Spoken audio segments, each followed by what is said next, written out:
Well, hey guys, hi. It is Brent Abel here, WebTennis.com. Hope you're having a spectacular day so far wherever you are.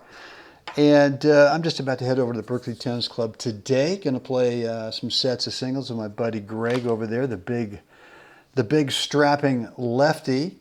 But before I get over there, just a quick little video on what Jeff and I talked about yesterday in our gold ball hunting episode. I think it was episode number 194. And I had sort of talked about a guy who I'd played, I guess, a couple of days before. We were playing some singles. And this guy's got a big forehand, right? He's got a big, kind of one of those big monster forehands that really is kind of the signature to his game. And he absolutely loves the opportunity, if you give it to him, to kind of unload on it.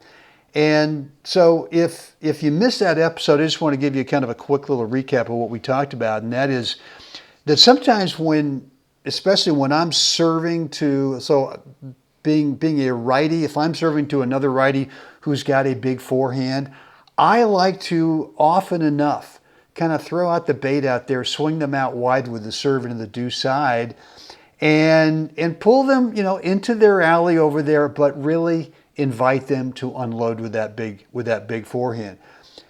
And frequently what happens is they'll go over there, kind of smile and unload, and the next thing you know is now all of a sudden I've got the ball. Whether I'm playing serve and volley or whether I'm playing serve and kind of step inside the baseline a couple of feet, which is my version of serve and stay back. My version of serve and stay back is not to literally serve and get back behind the baseline.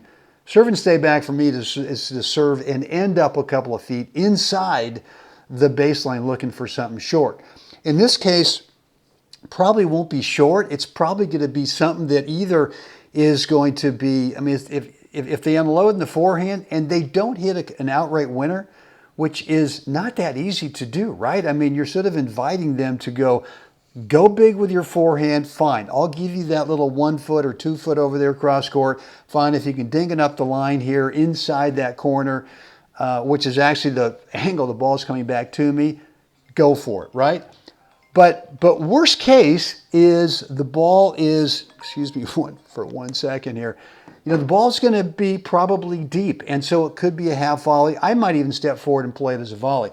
But what I want to do is I really want to rob them of their time to be able to get back into the middle of the court. So that's really the whole goal with swinging out wide to their, to their big strength, to that big forehand.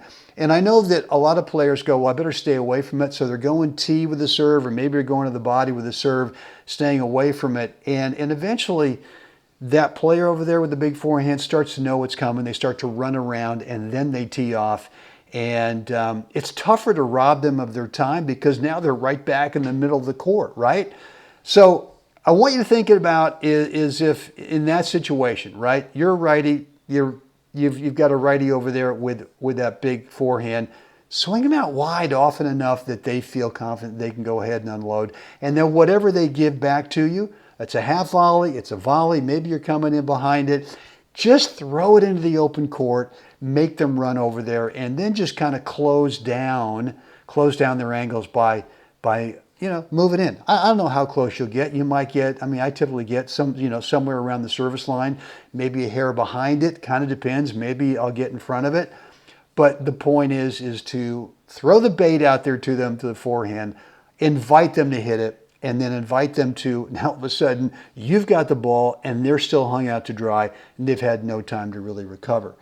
So if you missed our episode, which was yesterday over at Gold Ball Hunting, episode number 194, go on over there and watch it, which is over at YouTube, right? Our YouTube channel at Gold Ball Hunting, or you can also pick us up on the audio version at iTunes as well, which is also Gold Ball Hunting.